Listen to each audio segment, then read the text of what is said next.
melihat sekarang lagi rame apa itu review pemerasan berkedok review nih. Abang sendiri melihatnya seperti apa sih fenomena ini?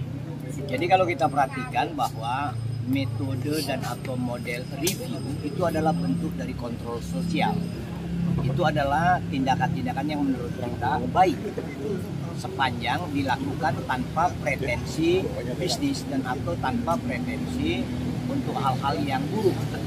Namun ketika akhir-akhir ini banyak orang mereview baik itu produk makanan, minuman, fasilitas-fasilitas penginapan maupun produk-produk habis pakai seperti kosmetika yang berujung pada seperti kasus yang terjadi pada Nikita Mirzani, itu kita hindari. Jadi konsepnya adalah warga negara yang baik itu melakukan review untuk tujuan yang baik, bukan tujuan untuk kepentingan perutnya yang sejengkal dan atau mempertontonkan hal-hal yang tidak baik gitu. Jadi bukan karena juga kasus Nikita Mirzani lantas orang-orang tidak bisa mereview, tetapi kasus ini menjadi pelajaran bersama bahwa jika hendak mereview tanpa tendensi buruk, kita yakin bahwa hasil review itu berguna untuk publik. Tetapi ketika melakukan sudah dimulai dengan niat buruk, ini akan menjadi rusak atau membuat reputasi para warga negara yang sering mereview menjadi buruk. Padahal ini kan seperti ungkapan kiasan pepatah masa lalu. Jangan karena nila setitik rusak susu sebelanga. Kami apresiasi hormat kepada orang-orang yang mereview yang banyak yang baik. Ancungkan jempol untuk mereka. Tetapi untuk orang-orang yang mereview dengan tujuan memeras, nah jempol harus ke bawah untuk mereka. Jadi pun ada kasus-kasus hukum karena pemerasan dengan dalih review, bukan itu membuat warga negara lainnya harus berhenti atau takut. Jangan pernah menyerah dengan usaha-usaha baik, karena hal-hal baik itu harus selalu kita dukung. Itu sebenarnya. Berarti bang ini tidak pernah salah orang yang mereview dengan tujuan yang baik ya bang ya pastinya. Tapi untuk review sendiri di undang-undang ada gak sih bang? Mungkin undang-undang BPOM segala macam ada gak sih bang sebetulnya? Sebenarnya itu tidak lepas dari kebebasan berekspresi, mengeluarkan pikiran, baik lisan, tulisan, dan atau berbentuk gambar bergerak dan lainnya. Itu tidak bisa dibatasi. Yang perlu dan atau diatur adalah memberi dampak negatif, padahal yang direview tidak bersifat negatif, atau mengabarkan dan atau memproduk review yang tidak sesuai fakta. Tentu itu perbuatan tidak baik. Itu harus kita cela bersama-sama. Tapi kalau untuk tujuan baik, mari kita galakkan review malah. Berarti menjadi atensi untuk para reviewer ya, bisa dibilang. Ini kan bisa menjadi celah untuk pemerasan juga dong. Bisa jadi yang direview juga merasa salah, lalu untuk menutupi kesalahannya dia melakukan langkah-langkah tidak terpuji. Tapi bisa jadi juga tanpa disadari orang yang mereview dalam perjalanan menemukan hal yang tidak baik. Jadi kita berharap agar orang-orang yang suka mereview tetap menjaga integritasnya dari mulai niat, proses sampai outputnya tidak berbau buruk. Tapi lebih baik BPOM aja kayak hanya menilai tersebut, apa reviewer dibolehkan juga nggak sih? Karena kan ini BPOM, harus BPOM yang bertugas di atas gitu untuk semuanya gitu menaungi itu. Jadi begini dia, banyaknya review dilakukan warga negara menunjukkan bahwa negara gagal melakukan fungsi itu. Sebenarnya itu yang terjadi. Coba sistem kontrolnya baik, mekanismenya berjalan, terbuka di publikasi, nggak mampu reviewer itu untuk bekerja.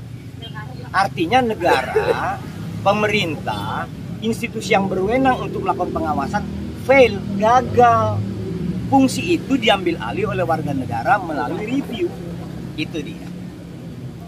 Oke, maksud dalam artian di sini kita anggaplah BPOM tidak baik-baik saja dan tidak bekerja dengan baik. Bisa dikatakan seperti itu, Bang? Kalau dia baik, tidak akan terjadi review yang luar biasa banyaknya. Itu logika berpikirnya. Kalau dia baik, maka warga negara akan mencari tahu dari websitenya BPOM, dari laporan dan atau pengumuman mereka. Tapi karena tidak ada, tidak berproduksi, tidak berfungsi, ya review yang berjalan. Jadi kita jangan salahkan orang yang mereview. Yang disalahkan adalah jika niat review dari awal untuk memeras. Jika review yang disiapkan itu untuk tujuan buruk, itu yang kita salahkan. Tapi berapa persen lah itu? Kan kecil.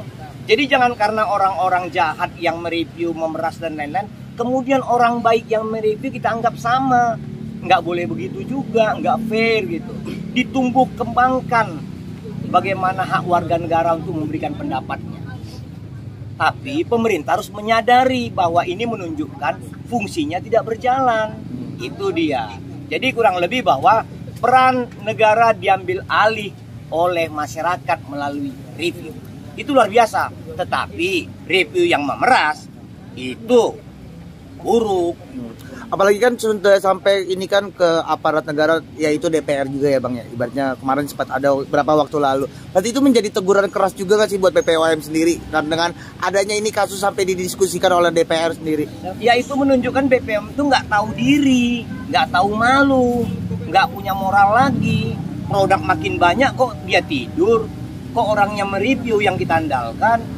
Artinya kan di situ ada hal yang buruk dalam kinerja pemerintah, dalam hal ini BPOM, mungkin juga produk-produk lain di institusi atau kementerian lain atau lembaga lain, begitu. Oke, berarti dalam artian gini, kita tidak menyalahkan siapapun yang mereview dengan baik ya Bang. Itu Tidak. satu poinnya. Yang kalaupun kita boleh, bukan menghalangi kita, tapi kalaupun kita boleh menyalahkan satu pihak, ya BPOM, karena tidak, masyarakat tidak lagi percaya dengan BPOM Bang, makanya mereka mereview sendiri gitu loh Bang. Bisa dikatakan seperti itu gak sih Bang? Jadi begini dia, ketika instrumen negara tidur atau tidak berkinerja seharusnya, maka warga negara mengambil peran itu untuk menyelamatkan dirinya, untuk menyelamatkan masyarakat. Ini momentum baik. Tetapi ketika ada momentum baik disalahgunakan oleh segelintir orang, jangan kita salahkan momentumnya. Orang yang memanfaatkan situasi ini yang kita salahkan, ditangkap. Kan itu yang benar. Tapi ini kan menjadi presiden buruk ya Bang, presiden buruk untuk BPOM sendiri. Jadi mereka harus berbenah diri lah, bisa dikatakan seperti itu dong. Harusnya ya, dari kejadian bagaimana masyarakat memberi review, ini menjadi cambuk bagi institusi negara apapun untuk bekerja dengan maksimal. Utamanya BPOM, karena mereka itu badan pengawas obat makanan, itu luar biasa itu, puluhan ribu item. Artinya koreksi total terhadap badan POM. Mekanisme, sistem dan kualitas organisasi itu harus dikaji ulang. Dan terlambat DPR melakukan itu. Berarti kepolisian harus memberikan atensi juga kan, dengan adanya ini kan kasusnya rame nih Bang. Harus Dari kepolisian harus menegur juga BPOM sendiri dong. bisa jadi, bila perlu tangkap orang BPOM-nya karena tidak melaksanakan fungsinya. Oke. Ada yang lain? Bang, uang tutup mulut itu termasuk pemerasan bukan Bang? Kalau uang tutup mulut dan atau lain-lain itu masuk kategori buruk. Saya nggak mau menyebut kategori apa itu. Oke. Bang, satu lagi Bang. Tapi kalau Abang melihat kasus ini kita dengan salah satu dokter nih yang punya skincare, Abang melihatnya siapa yang keduanya salah atau siapa yang salah ini melihatnya? Artinya akhirnya ada dugaan pemerasan berawal dari review, itu Abang melihatnya gimana dari dua sisi nih? Kalau dari dua sisi Iya, ya, dua sisi. dua-duanya keliru. Kenapa? Ada yang memberi dan ada yang menerima. Kenapa Bang? Hah? Jelasin Bang. Saya tidak mendalami kasusnya, tetapi dari konklusi yang diberitakan, kenapa harus memberi, kenapa pula harus menerima, itu aja. Oke Bang, kenapa pasal pemerasan itu selalu didampingi dengan TPPU Bang? Sekarang, mereka. sekarang karena apa?